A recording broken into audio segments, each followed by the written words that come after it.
सजा दोगे क्या मुझे? दो सजा। मैं सजा किसी को भी नहीं देता, घुटने टेकने पर मजबूर कर देता हूं।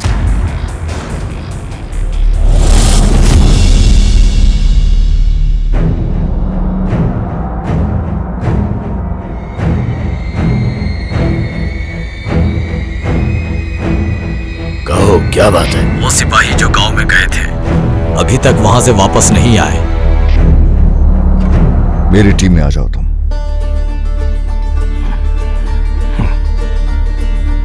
आपके किसी काम का नहीं मैं। संडे को जो कुछ हुआ उसके लिए सॉरी, वो सब नहीं होना चाहिए था। मेरे लिए अपनी हिफाजत करोगे ना? बिल्कुल करूंगा। şu karşıki dağ